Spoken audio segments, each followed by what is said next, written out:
The Boston Bruins have made multiple moves ahead of their return to play after the Four Nations Face-Off Championship game, and things seem to be getting worse for the Boston Bruins already, with many injuries still prominent and a very, very odd-looking defense that will be having a major step up in the second half of this season. I want to be talking about all of this, as well as what moves need to be made by the Boston Bruins ahead of the NHL trade deadline here. Before we get into it, though, we know that 70% of you guys watching right now are not subscribed to the channel. If you're looking for a spot for all of your Boston Bruins news, including everything heading towards the trade deadline, be sure to hit that sub button, and we're on the road to 6K. So if you're looking for a spot, again, to get all of your trade deadline news for the Boston Bruins, you're in the right spot. Hit the sub button, join me here on the channel. We're covering all of it, and you won't miss a beat. But without any further ado, let's get into our first screenshot here, kind of detailing what we were looking at in today's practice ahead of tomorrow's game against the Anaheim Ducks, the first game back after the Four Nations face-off break. With McAvoy out, the Bruins' new top pairing at practice consists of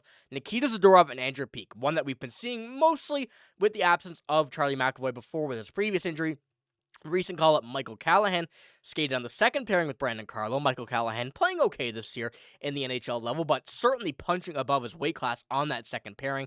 And Parker Wotherspoon, who has not played since January 30th, was on the third pairing with Mason Lohrei. And that's the one that we've been pretty much seeing for quite a bit of time with these guys out. But one name who has been skating before the Four Nations face-off was expected to initially, be back and ready to go in the first game. Elias Lindholm was not seen at practice. And the Bruins are undoubtedly going to miss McAvoy while he is injured.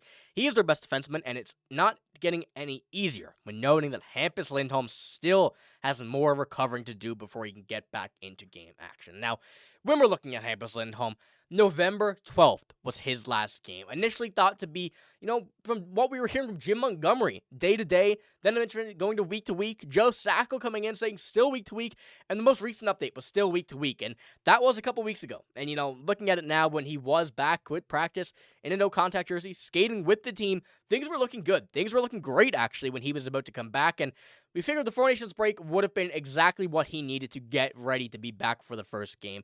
And he's a must-need to come back. And obviously, we want to see him healthy. We don't want to rush him back. But it's getting to a point now where if he's going to be out any significant time, once again, we're going to have to make some moves. And the Bruins still are going to have to make some moves if they want to find that success here in this, second half of the season, heading towards the playoffs. And Elias Lindholm certainly has been a big miss. And obviously, when you're looking at, November 12th, the last game he played, but when you're looking at this defensive lineup right now, missing a guy who can play 21 to 25 minutes time on ice per game is a huge loss. Elias Lindholm has been an incredible defenseman for this team, and we need to see him back because when you're looking at these lines right here, Nikita Zadorov, Andrew Peeke being your first one. Andrew Peeke, certainly a great defenseman, not a first-pairing defenseman, however, and Charlie McAvoy is going to be a major loss there, and week to week for him now is another thing where the Bruins may want to go out, get another right-handed defenseman when it comes down to the NHL trade deadline, but Michael Callahan on the second line, normally where we see Elias Lindholm pairing with Brandon Carlo, once again, punching above his weight class. I would rather see Mason Lohrei on that second line. However, Mason Lohrei and Parker Wotherspoon play very good together, and that's something I think the Bruins are going to try and stick together for the time being to get that chemistry still going. And Brandon Carlo, I don't think we want to change up too much of his partners with him. He is struggling quite a bit without Elias Lindholm on his line, and that's been one thing that's been very evident. So that second line has been, I don't want to say invisible, but has been a very big liability for the Bruins here before the Four Nations face-off, and now hopefully we do see it change around coming up here soon, but still, it's not a great-looking sign to be able to see this, that Elias Lindholm is still not back. Brandon Carlo still don't have his favored line mate, and that line still looking like it's going to struggle, and I hope it's not going to, and obviously Michael Callahan is a good defenseman, but he's just not that second-line pairing compared to Elias Lindholm and compared to what he is trying to fill the shoes of, and that's just not an easy role to fill, so you got to give him credit where credit's due. He's playing fine in that aspect of things, but still, it is a very tough challenge to fill in Elias Lindholm's shoes, but as we do progress, with just under 2 weeks away from the NHL trade deadline, moves are going to have to be made on this defense. I really think right now, it's getting to a point where if there aren't, they are going to be willing to sell. And, when we're looking at the scheme of things compared to Charlie McAvoy's week to week, still no timetable for him. And, week to week is just the general basis. We saw how week to week was for Elias Lindholm, where it was week to week from November, and now it's been month to month. So Hopefully, we do see Charlie McAvoy back sooner rather than later, and obviously, it was not a very good thing that he had going on, but he is out of hospital, which is a good positive sign. But I do have a list here of UFA defensemen. Now, UFAs are certainly somewhere that you do see a lot of people get traded from, but they cannot wait till free agency. They need to make a trade for one of these guys as it comes down to it. I do apologize for this being so small. I wanted to fit as many as I could in here to be able to kind of go over these guys. Now, these are the top defensemen in UFA status in the NHL by salary. And we're looking at the Boston Bruins here. So the Bruins certainly don't have a lot of cap space. And, they do have enough to be able to kind of manipulate some things.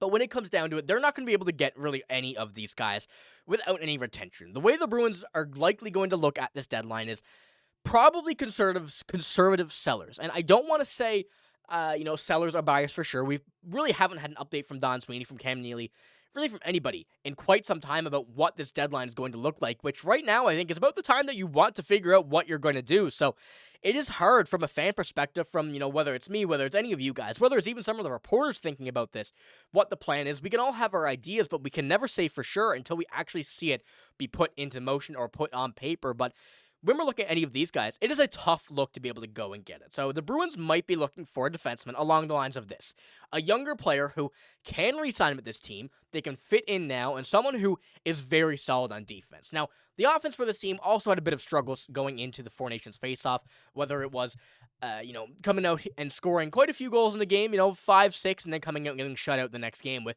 10 shots on net. They didn't really have any set offensive plan, and obviously you would like to have that offense work from every aspect of your game, but right now with two of your very, very good offensive defensemen out in Charlie McAvoy and Elias Lindholm, someone who's good on both sides of the puck, you want to get a defenseman right now who is able to just lock down whoever they're against and be able to play 20-plus minutes consistently on the ice. And when it comes down to that, there are probably some here that would be able to do that, but the Bruins would have to give up too much. The cap space could be an issue, but when you're looking at one player in specific, now, this is one that I think has been a certainly interesting option for many teams. His name has been thrown out there, not just with the Boston Bruins in the past, but over, the entirety of the NHL, is Dante Fabro. Dante Fabro has been a player who is at 26 years old, or going on 27, making $2.5 million with the with the Nashville Predators right now, could be a very good-looking Boston Bruin player. And obviously, he is a very solid defenseman. He's been very consistent in his career.